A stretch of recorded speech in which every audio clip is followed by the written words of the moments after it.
A agroecologia é um termo bem amplo que abrange diversos tipos de agricultura. Dentro desses diversos tipos existe a agrofloresta. A agrofloresta é diferente, por exemplo, da agricultura orgânica. A agricultura orgânica ela não utiliza agroquímicos, mas ela depende de fertilizantes, de insumos externos. A agrofloresta ele tenta ser independente desses sistemas externos. A agrofloresta foi, aqui no Brasil, isso foi introduzida pelo Ernest Gut. Ele é um suíço que trabalhava com agricultura lá na Suíça. E aí ele foi para a Colômbia, veio para o Brasil depois. E na Colômbia ele conheceu o método de produção, por exemplo, de alguns indígenas, conheceu o método de produção local que não utilizava dos agroquímicos ali. E mesmo assim tinha uma produtividade incrível e saía produtos ótimos.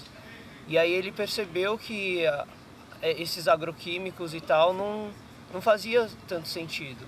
E começou a aprender junto ali, aprender como produzir e manejar de maneira que tenha produtividade, que não tenha necessidade de utilização dos agroquímicos. E aí ele começou a chamar a agricultura dele de agricultura sintrópica.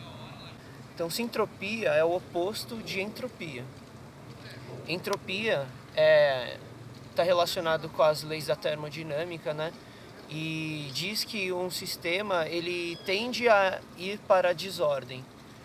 Então, por exemplo, um combustível, quando ele queima, você não consegue transformar em trabalho todo o potencial energético que ele tem. Uma parte se perde por calor. E isso é a entropia fazendo com que o combustível entre em desordem, né?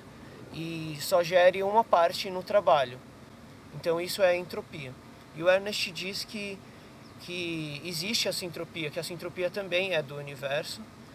E o que é a máquina perfeita? Então, o que é a máquina que pega as energias em desordem, as energias do universo em desordem e transformam em energia ordenada e tal? É a fotossíntese. As plantas são as máquinas perfeitas. Ela pega as energias universais, as energias, a luz solar, a umidade do ar, os nutrientes do solo. Então, energias separadas em desordem e transforma em tronco, em fruto, em folha. Então, a fotossíntese é justamente o elemento sintrópico. E é o elemento sintrópico que o Ernest quer que ele valoriza dentro da agricultura dele. Então ele diz que um sistema de agricultura que propicia a fotossíntese é o sistema que vai estar mais saudável. Você começa a pensar que o ser humano, ele dentro da agricultura, ele não vai planta e retira do ambiente, da natureza, o que ele vai consumir, e aí o ambiente vai se empobrecendo, e esse é o sistema, né, que tem ocorrido. O ambiente vai se empobrecendo, você vai tirando coisa, e para compensar isso, você traz coisa de fora. Então você pega um composto, você compra o esterco e põe na terra, para compensar o seu extrativismo. O Ernest fala que não, que o ser humano pode atuar ali como um agregador de valor.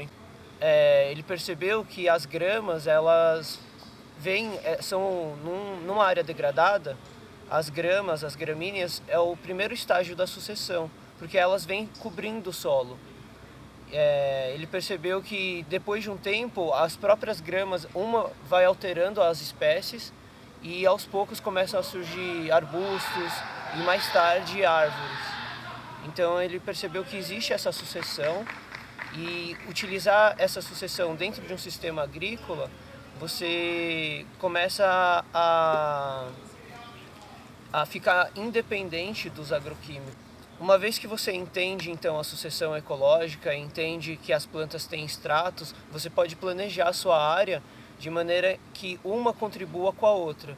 Então você pode plantar várias hortaliças num canteiro e colocar árvores nesse mesmo canteiro e utilizar a biomassa que a árvore gera, ou seja, os galhos, você através das podas, você utiliza essas podas para beneficiar o solo.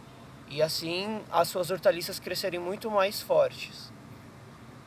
Então você começa a entender a sucessão e vê, por exemplo, que a braquiária ela já não é mais um inimigo seu, ela não é mais uma praga. Na verdade, a braquiária ela pode ser um elemento ela é um elemento que contribui o solo. Então, onde que a braquiária aparece?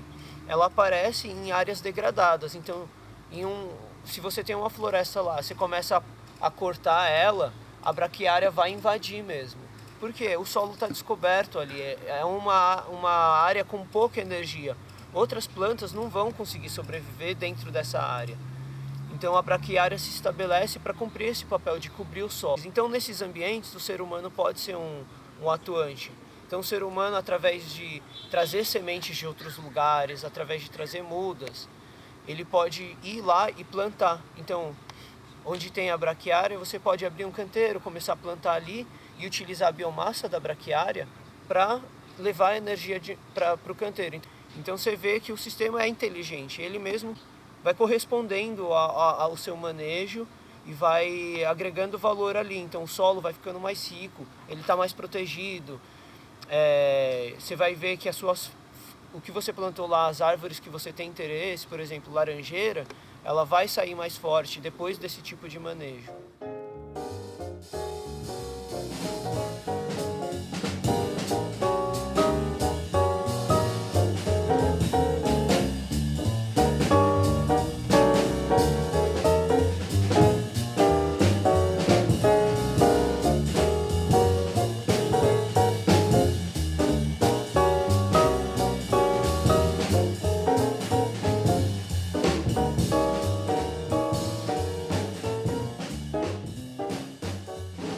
O girassol é isso, é um grupo de extensão que usa o tipo de manejo agroecológico, né? Que o manejo agroecológico é um manejo que ele não visa só a produção em massa, ele visa também todo um equilíbrio e relação ecológica, sabe? Ele visa também o bem-estar do agroecossistema, sabe? Do ecossistema em si.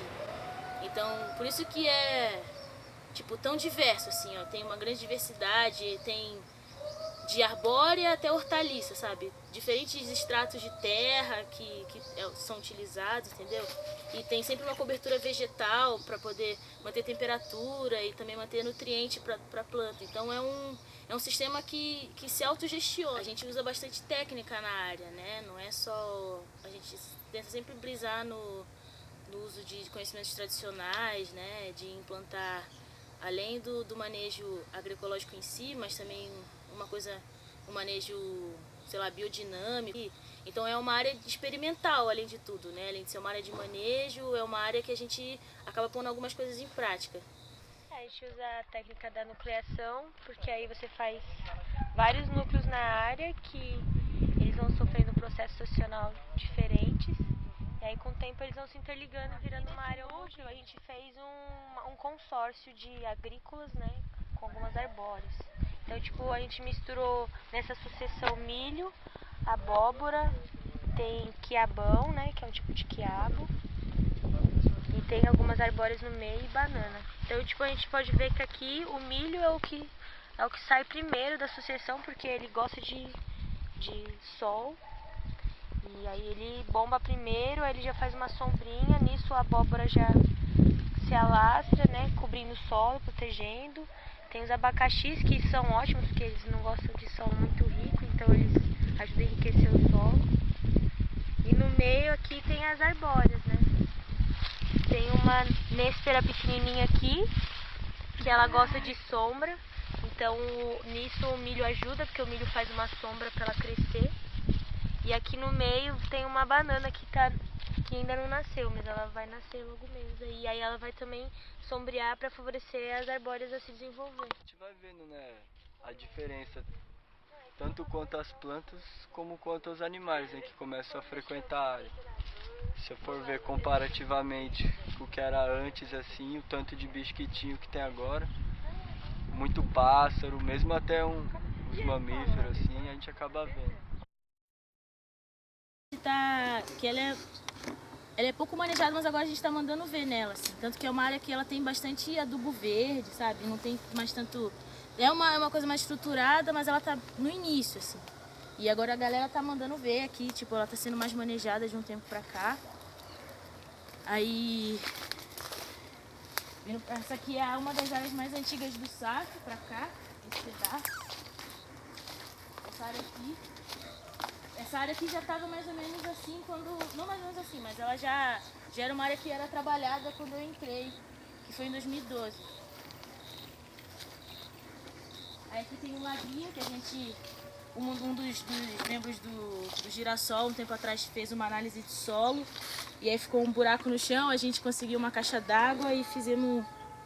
A gente montou um laguinho aqui pro SAF. Que é importante também, né, isso da água, porque... Não só é importante para os bichos, mas é importante para o sistema também, né? Que aí tem um reservatório aqui. E aí toda essa área aqui é a área mais antiga do Girassol, assim, foi uma área de primeira atuação do grupo. Aí aqui a gente fala que é a área da cozinha. Aqui é a área da cozinha.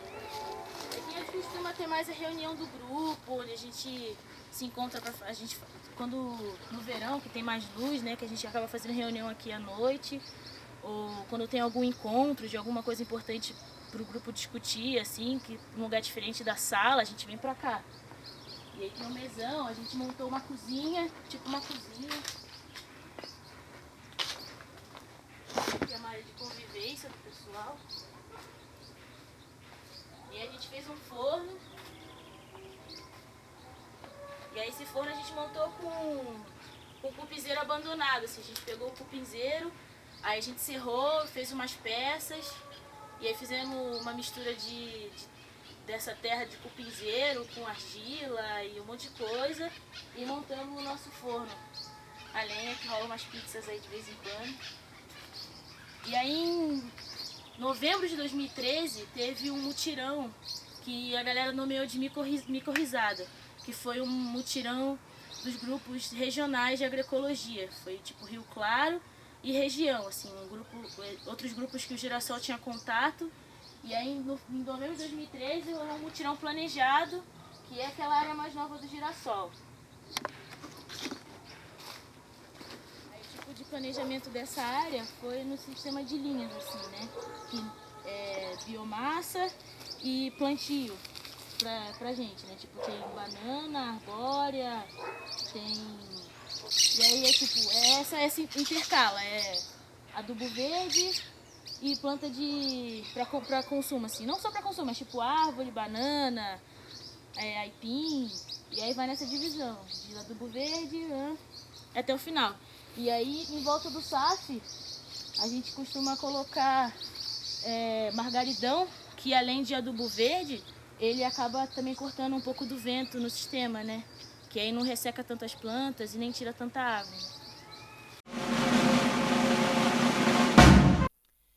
Então, já que a gente viu sobre o sistema agroflorestal, a gente vai agora relembrar algumas coisas para resolver um problema. Primeiro, a gente vai lembrar que o solo é um sistema vivo e que o sistema agroflorestal ele visa para uma maior diversidade de plantas e qualidade do solo. E que o nitrogênio é um nutriente muito importante para as plantas, que ele é responsável para o crescimento delas e para a produção de novas células e tecidos. E como é obtido esse nitrogênio? Através da fixação de bactérias e algas azuis, as plantas conseguem esse nutriente. Então, eu peguei esse artigo aqui para ser a fonte de dados do nosso problema. Esses gráficos aqui que a gente vai usar, no caso, só esse aqui, ele veio desse artigo aqui de plantas. Então, a partir desse gráfico, a pergunta é: qual é a taxa de crescimento da quantidade de nitrogênio quando há 4 espécies de plantas? Então, eu quero saber a taxa de crescimento nesse ponto aqui, ou seja, quando há 4 espécies de plantas.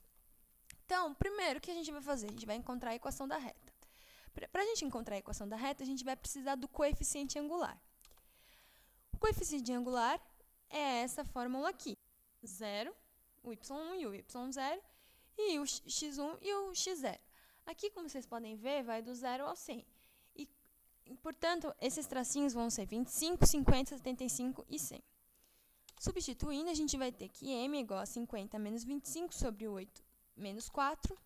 E a gente vai ter que o coeficiente angular é 25 sobre 4.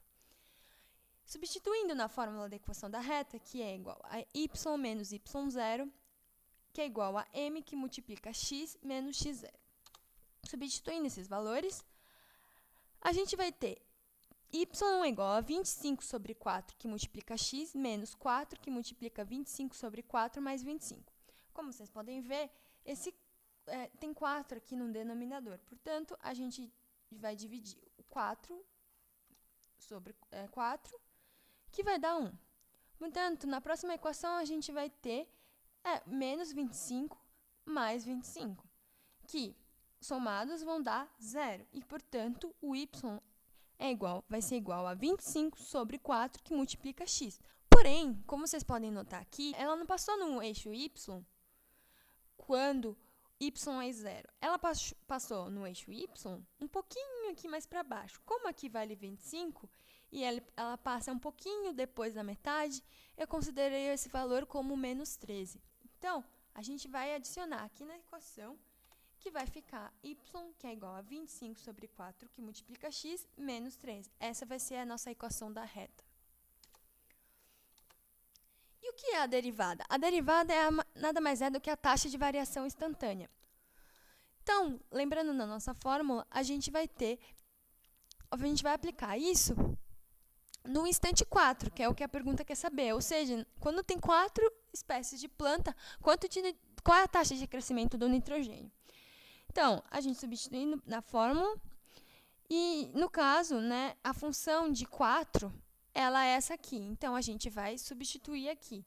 Mas a função de 4 mais n, a gente vai pegar o valor de 4 mais n e colocar onde tem x. Então, aqui vai ser 4 mais n.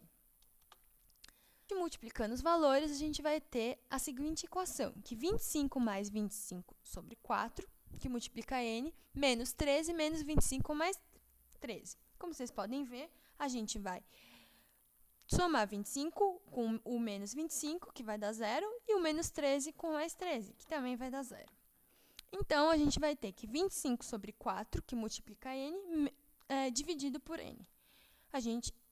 N dividido por n vai dar 1. Portanto, a gente tem que a derivada vai ser igual a 25 sobre 4.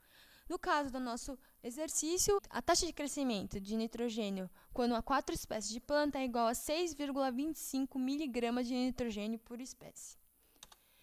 Como vocês podem ver, a derivada de uma função linear é constante definida pela inclinação da reta. Por quê? Se vocês observarem aqui, esse valor aqui é o mesmo desse aqui. Então, portanto, a gente pode generalizar que para toda função linear, f de x mais ax mais b, a derivada vai ser igual a a. E isso, na verdade, isso aqui foi só um passo a passo para provar que isso aqui é uma verdade. Ou seja, f de x mais ax mais b vai dar isso aqui. Que é a mesma coisa que o coeficiente angular, que vai tratar da taxa de variação instantânea.